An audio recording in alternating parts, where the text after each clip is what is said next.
Everything is dark. Oh no. I'm clicking cancel change. Okay, good. I'll just leave it as it is.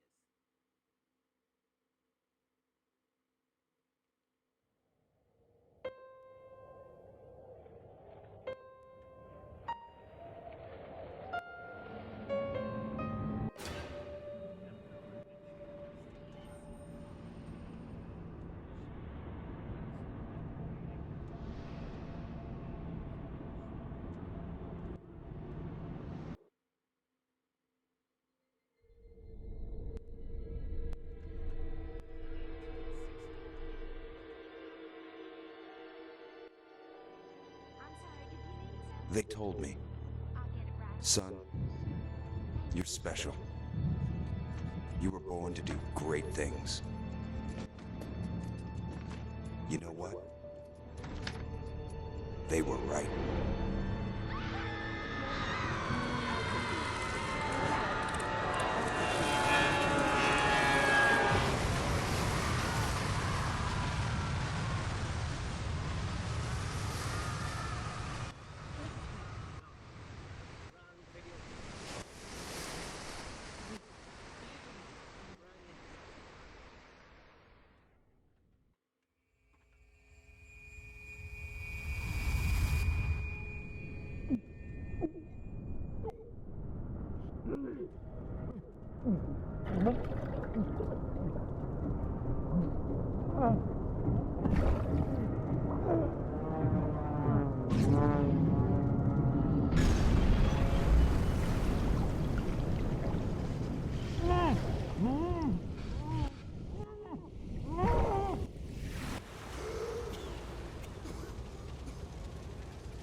Andrew Ryan, and I'm here to ask you a question.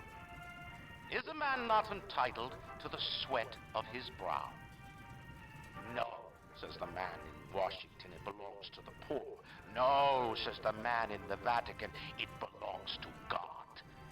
No, says the man in Moscow, it belongs to everyone. I rejected those answers. Instead, I chose something different. I chose the impossible. I chose rapture. A city where the artist would not fear the censor, where the scientist would not be bound by petty morality, where the great would not be constrained by the small. And with the sweat of your brow, rapture can become your city as well.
Auto aim is on.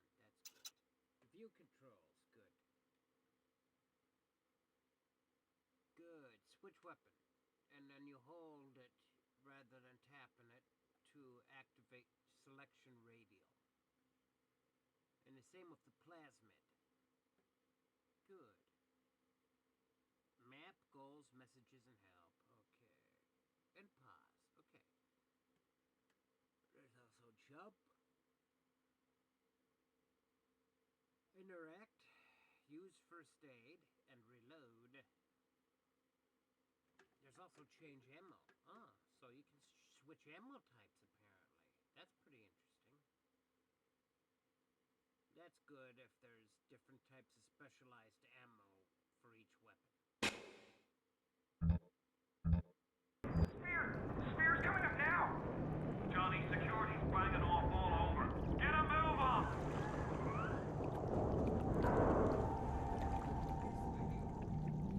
No trespass. Just don't hurt me. Just let me go. My God.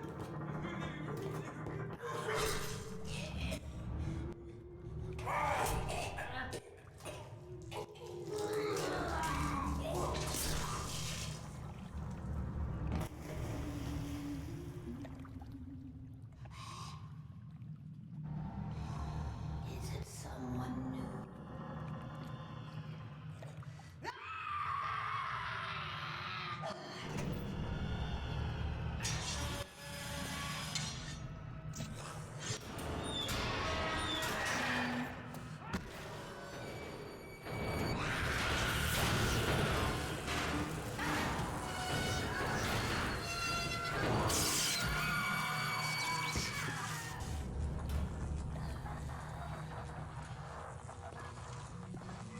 Would you kindly pick up that shortwave radio? I don't know how you survived that plane crash, but I've never been one to question Providence. I'm Atlas, and I aim to keep you alive. Now keep on moving. We're gonna have to get you to higher ground. Take a deep breath and step out of the bathysphere. I won't leave you twisting in the wind. We're gonna need to draw her out of hiding.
flowers every day, and she always sent them back.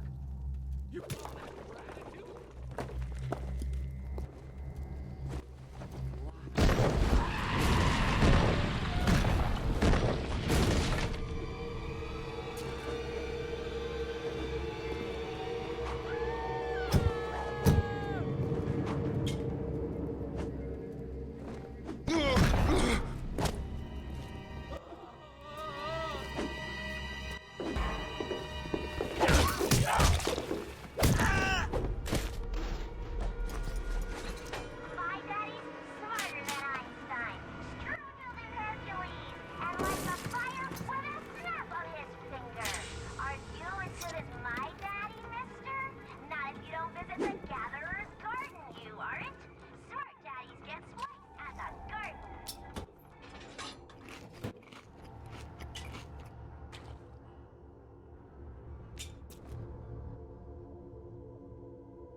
Looks like he just had his cherry popped.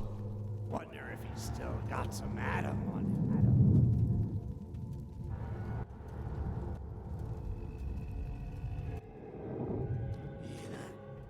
Let's buck. Weak! You're a weak chopper. This little fish ain't worth towing it with no big daddy. Yellow always have been. You'll be no better off with a metal daddy, little fish. See you floating from right.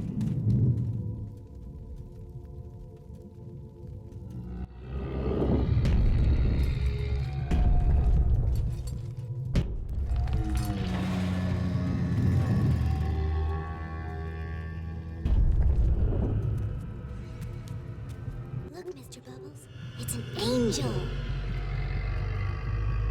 I can see light coming from his belly. Wait a minute. He's still breathing. It's alright. I know he'll be an angel soon.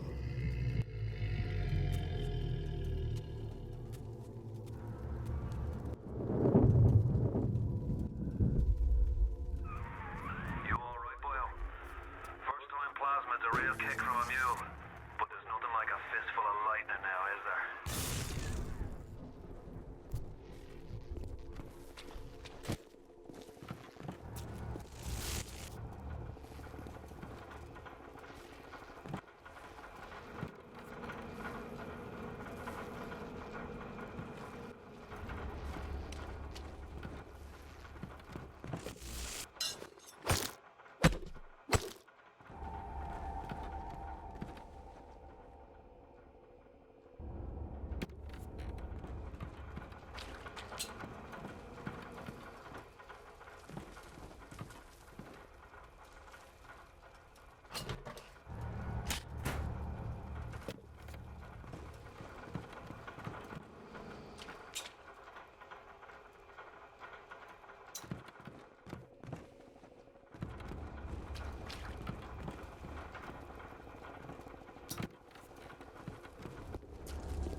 Ooh.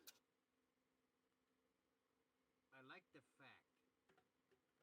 Real saves. Some newer games don't let you do that, but it's nice. Okay.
Who there?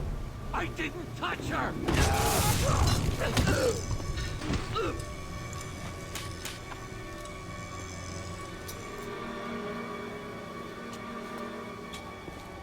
Tell Ryan I'm sorry.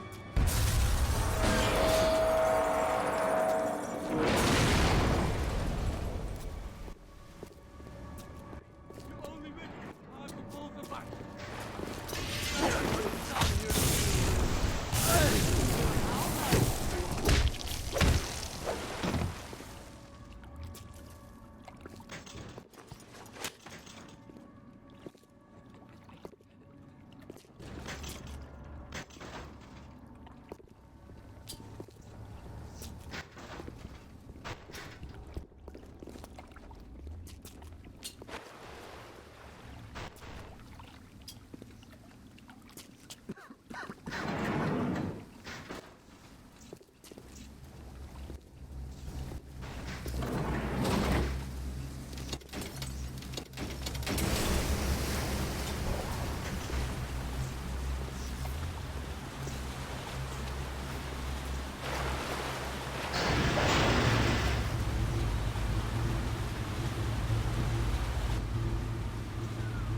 Listen, I've got a family.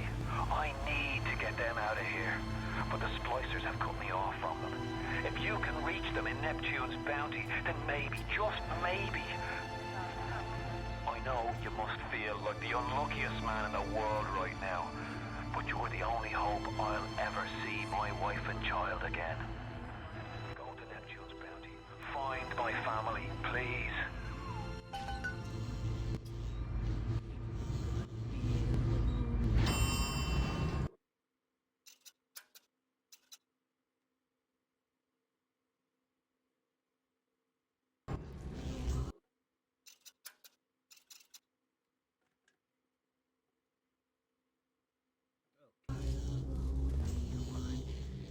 No one will be there to sing this song. Hush.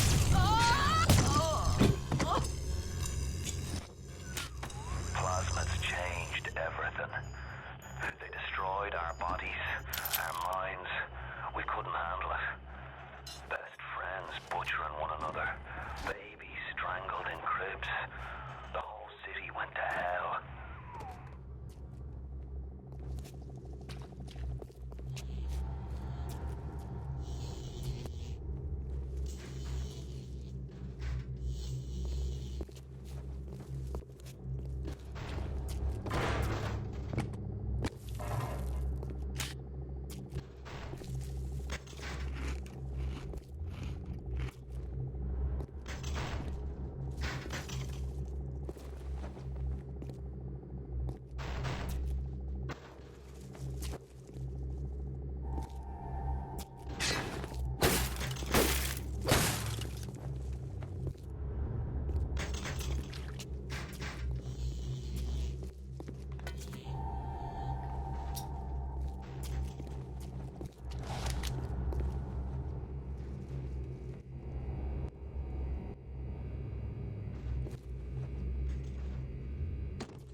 I can control.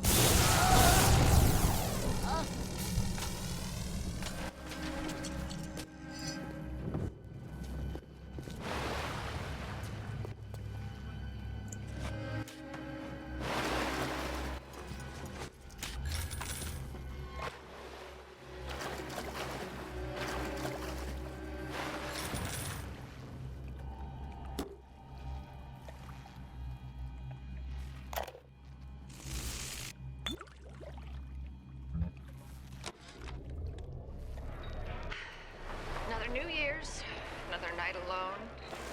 I'm out and you're stuck in Festus, working. Imagine my surprise. Oh, I guess I'll have another drink. Here's a toast to Diane McClintock, silliest girl in Rapture. Silly enough to fall in love with Andrew Ryan. Silly enough.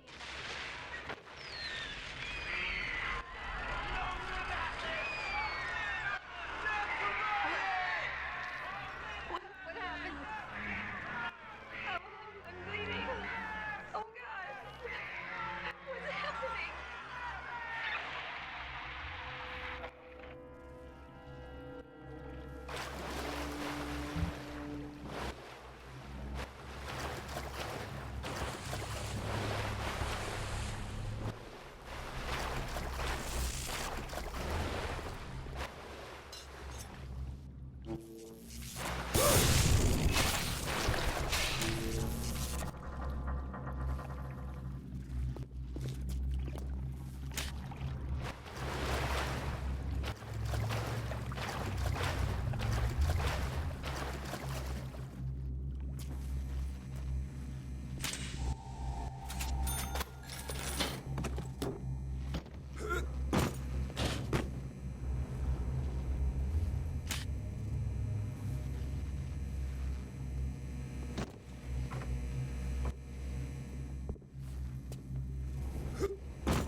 Get me! Back my gun!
didn't mean to hurt anyone!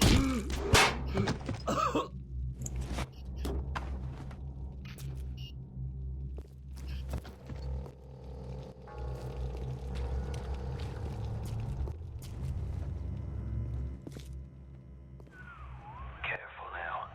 Would you kindly lower that weapon for a minute?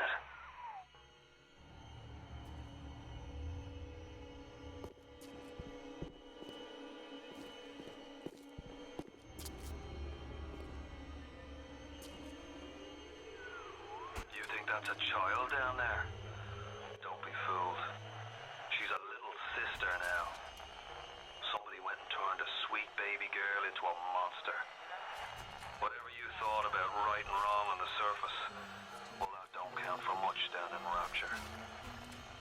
Those little sisters, they carry Adam, the genetic material that keeps the wheels of Rapture turning. Everybody wants it, everybody needs it.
That's the big daddy. She got his Adam. He keeps her safe.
Hey, I'm Jeff Keighley here in Boston to go behind the scenes to hear some untold stories about the making of BioShock with Ken Levine and Sean Robertson.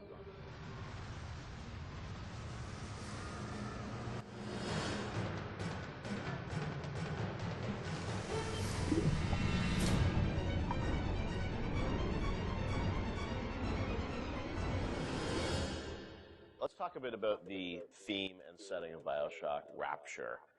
I think a lot of people, when they played the game for the first time, Ken, they wondered, how did you even dream up this place?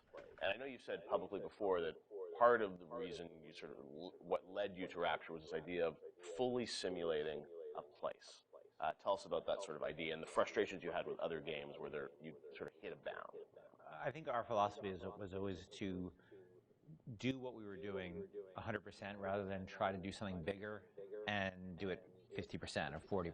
So one of the ideas of, and this sort of came from System Shock 2 as well, where you focus on an area that you can really bring to life and you kind of eliminate the questions of, well, why can't I go over the bridge to New Jersey? So we were able to really make a place, I think, that felt believable and real, even though in actuality it was really quite limited. But we just sort of dressed it with all these buildings outside, that were all, that were all basically glorified fakes. We let the story drive what we needed to show rather than some kind of like predetermined map which we sat down, which is a little different than like System Shock 2, where we actually mapped a spaceship out deck by deck. Yeah. Because I don't know what the philosophy felt a little different there, because you want to feel like a real spaceship that was sort of stacked on top of each other, but Rapture was free to sprawl across the ocean floor. Although you guys originally, John, were talking about doing this game on a sort of spaceship again, right? Yeah, when we first started talking about what the spiritual successor to System Shock 2 was going to be, Spaceship came up, but again, we wanted a limited environment. We didn't necessarily want to do Spaceship again. And our first actual exploration of this space was underwater, but ultimately ended up looking like a spaceship. It just happened to have a couple of seaweed fronds outside. And that started to push us towards what artistic statement that we wanted to make this look different, and what rules we were going to set for the world. How at every turn we were going to try to remind the player that they were in fact underwater and that this wasn't a spaceship. And how, like, underwater, we obviously know you did underwater, then sitting in the sky, like, where did you come with the idea of, like, doing this underwater? I think there was probably a conversation. It's like, well, what kind of places could be cut off from other places? Yeah. Like, well, spaceship, summer camp, any island notion, right? Something that's cut off from the rest of the world. Yeah. So you never felt like you should be able to go over that bridge to New Jersey. I don't want to apply some deep and meaningful conversation. I think it was one of those ideas that you just kind of say, and then everybody's, that sounds cool, let's try that. Let's go for it. And I think it lended itself to having very nice views out the window without having to build an insane amount of unique assets. Right. By today's standards, we still were a small team back then. And there's an expectation that because you're underwater, the view distances are going to be short, so you can really kind of fade out into the fog at a short distance and not have the expectation that, why can't I see forever? So there's a lot of limitations in a good way that we put on ourselves by being underwater, as opposed to, like, if you're on a cruise ship, then you'd expect to see across the water and we'd have to deal with that. Same thing with an island. Or a city in the sky. Yeah, exactly. Which was a lot more complicated. Yeah. So you came up with the idea of, let's do this underwater, let's do this sort of isolated place. Then you had to answer the question of, why would someone build this? Is that sort of how it worked, sort of order of operations? You then had to come up with a story to explain? Yeah, I think we wanted a very believable reason why they'd be there. And sort of the necessary isolation of the place sort of led to, well, what kind of person would want to do this? And I wasn't even particularly aware of the sort of political implications of what I was reading, but I've been reading, I read The Fountainhead. Right. By Ayn Rand, and I mostly thought it was an interesting story. Like, I didn't realize that people were sort of basing their sort of political lives around it, because I wasn't that tuned in to that stuff at that point. And so, but I love the dialogue and the kind of speechifying in it, because you can see a video game character speaking with that kind of certainty and that kind of confident philosophy. It just seemed like a natural kind of thing to apply to this place, and so it just sort of all came together as a sort of who is the guy who would do this? Well, that character. He was sort of this amalgamation of characters from Ayn Rand's books and Ayn Rand herself. This sort of idealistic person who says, well, the only way to do this is to separate from the rest of the world, and that led to Andrew Ryan. I am Andrew Ryan, and I'm here to ask you a question. Is a man not entitled to the sweat of his brow? No, says the man in Washington, it belongs to the poor. No, says the man in the Vatican, it belongs to God. No, says the man in Moscow, it belongs to everyone. We knew from a technical standpoint that we wanted isolation. We also knew to sell it, we needed a compelling storyline, a backstory that why would this place exist? Otherwise, how are we going to make Rapture feel like it's lived in if we don't have the reason for it to be there? So once we decided on the underwater location and then the closed off spaces, that objectivist story kind of came in and made the art stronger and made the level design stronger, because we could feed back into that loop. And I think that's why we had to have sort of Andrew Ryan's pitch right at the beginning of the game. We wanted people to understand why somebody would go there, And so he makes this very personal one-to-one pitch to the gamer, but also that was the pitch he made to people, which was, there's a place that you can be free of all these things, where you could not be sort of put upon by the government and not be afraid of nuclear war and not be afraid of all these other things that will plague you on the surface. We wanted that pitch to sort of resonate and make sense, because that's otherwise by the time you got there you'd be like, well, this place is just fantasy. Nobody would ever come here. And that the beauty of the place also was also tied into that. It had to be a very attractive proposition, or people who would believe that people would go leave their lives and go to the bottom of the ocean. I'm sure in some ways you had to convince the team and enroll them in your sort of vision of, who this character was going to be and what the setting was going to be. How did that work, Sean? I mean, Ken come in and say, hey, I've been reading these books, and I think we could sort of... I believe he just came in one day on a horse and said, Ayn Rand, everybody read The Fountainhead. Exactly. I bought 30 copies of it. Yeah, I think, here's a 2,000-page book or something. Yeah. Go read it. And it really is more organic. Like I said, we knew that we had this location, and you struggle to fill it with stories, and you struggle to find meaning of why does this place exist? What's my motivation? And as Ken started to explore Ayn Rand a little more and started talking to us about it, and we were having that conversation, and it's like, oh, this could totally work. Like, this is exciting. Like, this is something that really hasn't been done in a video game before. And if we had flipped it and come up with the idea first before the location, I don't think we would have really been that excited about it. But we had a location, and now we're trying to fill it with that story. And because of the order of operation there, you start to get excited, like, oh, I could totally make this work. This is going to really make it feel like a lived-in space. As you think of sort of the setting, and you think of maybe a character or something, was there a moment that you think back, it's like, oh, like right then and there, like I got excited when you attached the Ayn Rand For me, stuff it was going to Rockefeller Center and seeing the visual. Uh-huh. I told this story before, but my wife and I were in New York, and we went to Rockefeller Center, which was, if you go to Rockefeller Center, it basically looks exactly like Rapture. It's because every building, you're sort of encircled. It's this block in New York, or a couple of blocks in New York, where Radio City Music Hall is, and where 30 Rockefeller Plaza is, where you see that show 30 Rock, and the ice skating rink, and where they put the Christmas tree, and it's this very iconic location. But what's cool about it, it's all one, unlike the rest of the city. Everywhere you look, it's one architectural style. It's Art Deco. And it's very iconic Art Deco. And my wife and I were there, and we were sort of working on the game, and we didn't have a visual style. And all of a sudden, I started looking around, and I said, oh, this could be a visual for the game. Also, the geometry of it was actually quite conducive to making a video game, because it wasn't overly complicated geometry. Art Deco is quite bold and simple. Bold and geometric, yeah, and simple. And so my wife and I bought a couple of tourist cameras before iPhone cameras, exactly. Throwaway cameras, yeah. Yeah, throwaway cameras with little Kodak things, and we just started photographing doorknobs and light fixtures, and just sort of developed the photos. Remember that? Brought them in and said, come to the office. Here's a stack of stuff. Here's a stack of photos. Take a look. I'll see you guys in a couple of years. Go make this. City where the artist would not fear the censor, where the scientist would not be bound by petty morality, where the great would not be constrained by the small.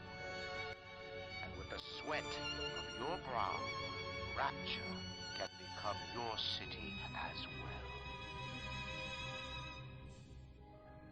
So you had kind of a theme, you came up with an art style, some of the iconic characters, and then, you really had to build the narrative around it.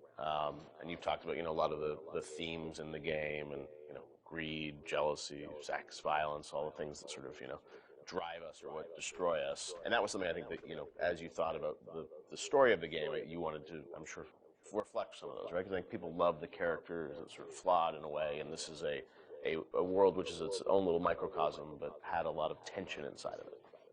Yeah, I mean, the character of Ryan was sort of, he's basically invisible through most of the game, right? Except for a very small portion.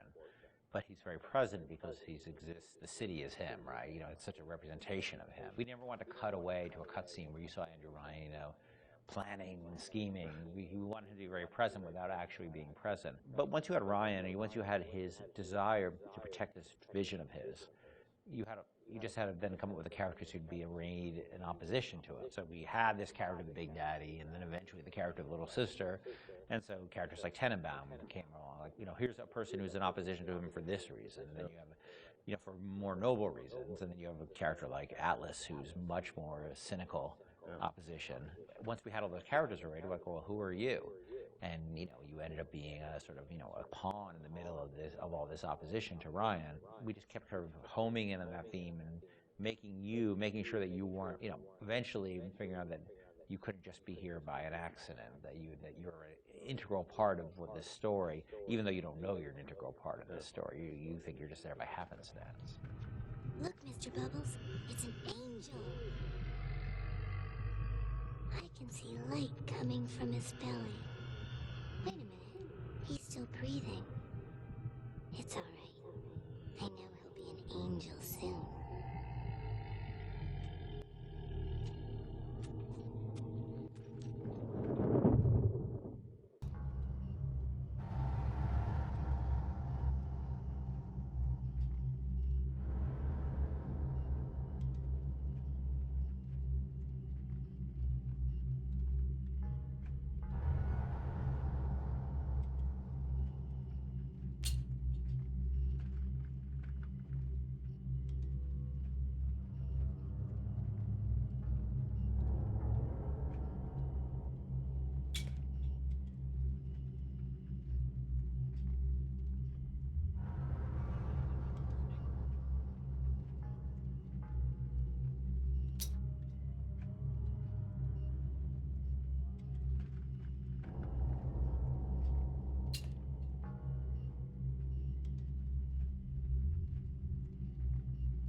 Go away! How dare you touch me!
What is that?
the bitches said to you. The KGB wolf with a CIA jackal. Here's the news. Rapture isn't some sunken ship for you to plunder. And Andrew Ryan isn't a giddy socialite who can be slapped around by government muscle. And with that, farewell, or до свидания, Jack.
Now you've met Andrew Ryan, the bloody king of Rapture. Now find your way to emergency access.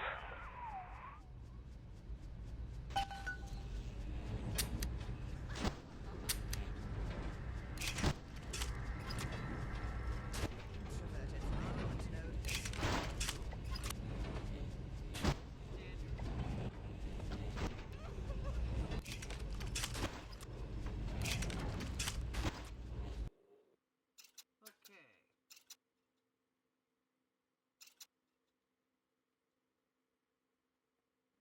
I'm going to do a couple manual saves.